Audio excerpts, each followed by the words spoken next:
There's a UFC fight this weekend, I guess, and people who know things are saying that this card is stacked. I know nothing about it. Dana White obviously was pushing for a fight pit in his basement or something like that when the quarantine started, and then he had a fight island. He was willing to do whatever to put on entertaining fights for his fans, which I respected. Obviously, that got kiboshed or whatever from Disney and ESPN. They said you can't do that. Now he's coming back with his first fight card, and it feels like all the UFC fans are big fans of this fight card. You're in the MMA world. You know a little bit more about this than I do. Should I be excited for this weekend? And which human cockfighter is going to win?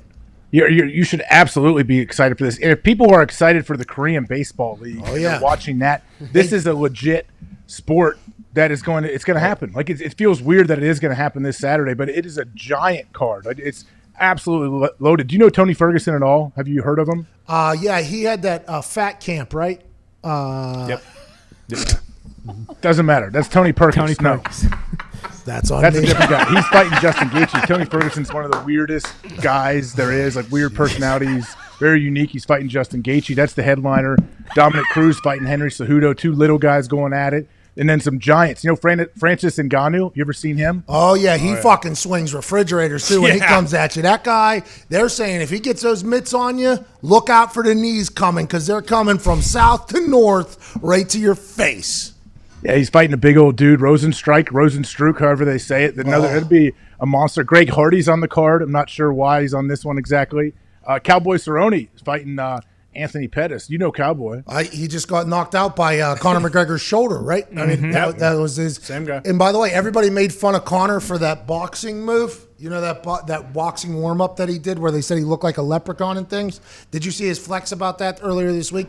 He said 1,000 memes or 1 million memes are made about this, your shoulder separability. Fast forward a couple years, I'm a billionaire and I knock somebody out with my shoulder, which is awesome. I'm a Cowboy Cerrone fan. He puts on good fights normally, right? That's like his thing.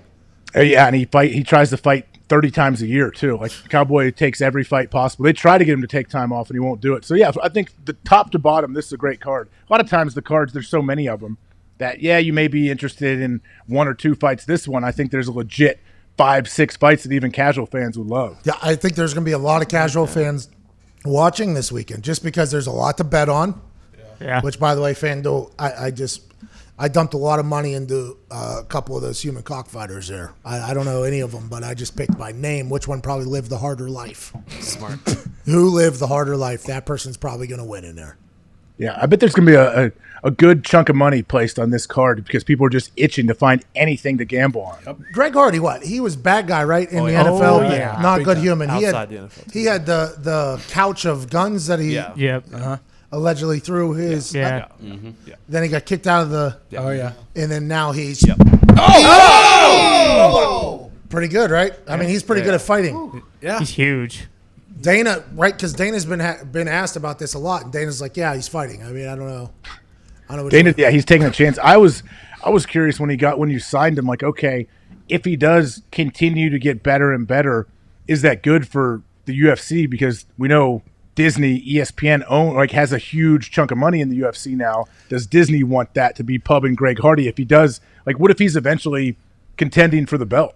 I don't know how to say this and not come off as a complete asshole, but I assume, and I mean no offense, absolutely no offense here, okay, to super nice people that have never made egregious mistakes in their life, obviously. I'm assuming those people aren't cage fighters.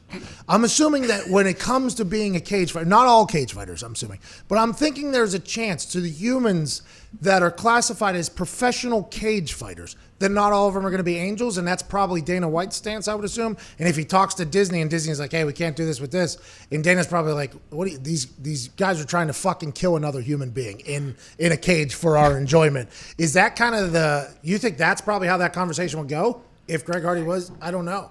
Yeah, maybe. I don't know. There's certain things that people will like to see a comeback from and others that they won't give them a chance. And obviously domestic violence is one of those where you don't really get another chance. And it's up to, you can talk to whoever you want.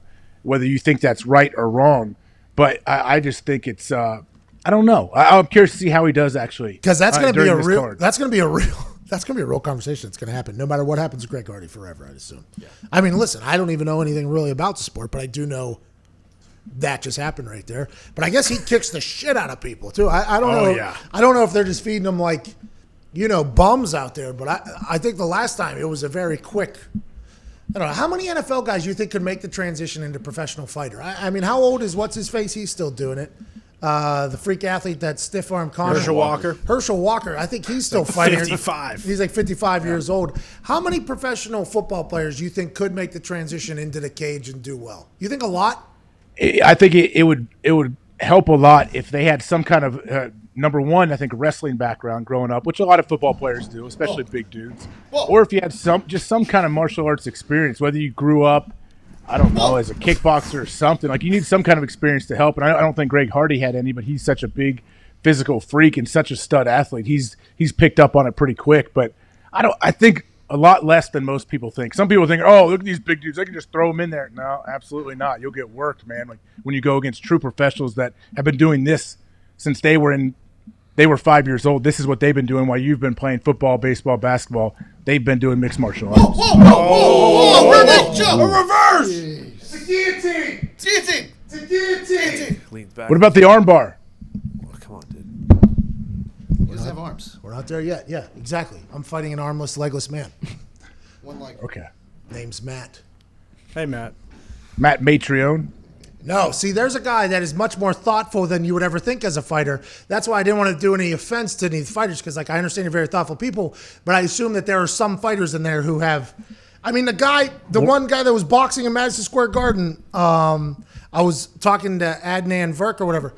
I think he just got out of jail for attempted murder.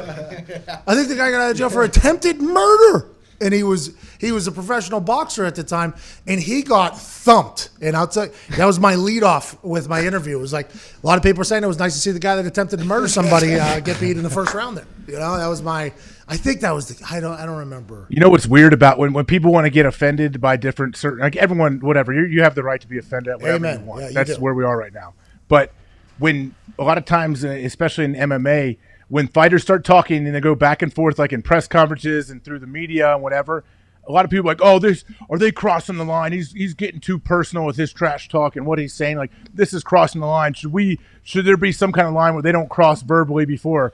And a guy that I used to do a serious show with, RJ Clifford, who fought for a while too, he said, are you serious? He's like, you're going to be offended by what they're going to say before the fight? He said, they're going to be locked in a cage in shorts and nothing else, and they're going to try to kill each other. The first one to get them to submit or knock them out cold is the winner. That's what. If you want to be offended, isn't that much more offensive than the words they're using before the fight? My favorite thing too is when somebody is visibly unconscious and the ref doesn't interrupt. Somebody could be just asleep, falling.